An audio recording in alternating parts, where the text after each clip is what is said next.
parties and why the system is broken. Michael, you could certainly address the whole pharmaceutical. I mean, for maybe, I know folks that are regulars know that you've been in the pharmaceutical business and you had your own pharmacy almost 20 years, and yet you needed to get out of it. And once again, it's because Big Pharma, they're writing the rules, they're writing the laws, and like we talked about, whether it's Cartwright or any of our local congressmen or senators here, they don't have the opportunity. They have to rely on, in probably many cases, the people that are actually writing the laws themselves on how they're going to vote. I mean, we just talked about that 2 weeks ago, where Congressman Cartwright came back and said, listen, they can't read 2,000-page bills, going back to, once again, one bill, one subject. And Michael, why don't you address that a little bit? Because certainly that affected you,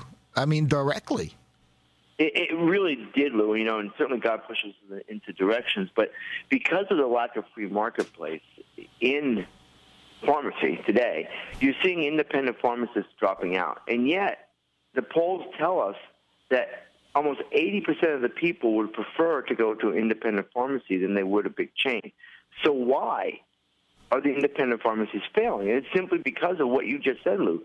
The laws are being addressed that certainly are advantageous to the chain and not to the independent pharmacy. At this point in time, to run an independent pharmacy, you need a room full of attorneys to keep you compliant. And certainly the chains have that in place.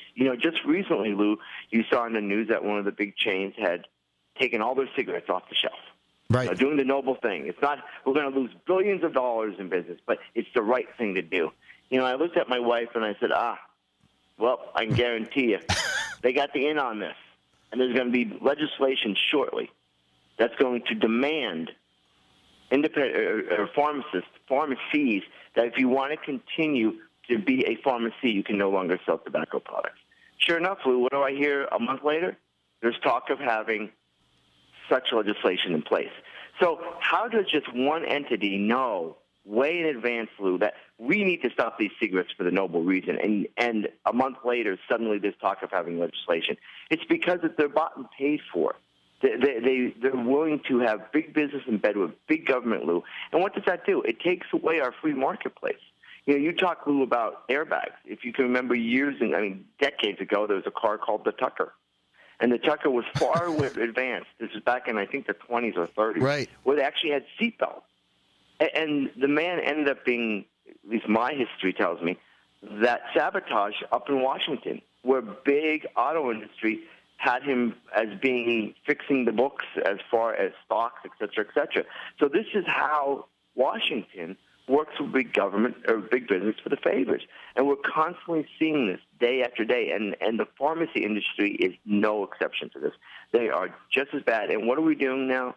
We're selling medications from Big Pharma, which I feel are completely harmful to the public on a regular basis. And there's nothing said about it, Lou. And yet we have this huge war on drugs in our nation, of illicit drugs. And there's no better than the drugs that we're selling to our populace, Lou, to the pharmacy industry.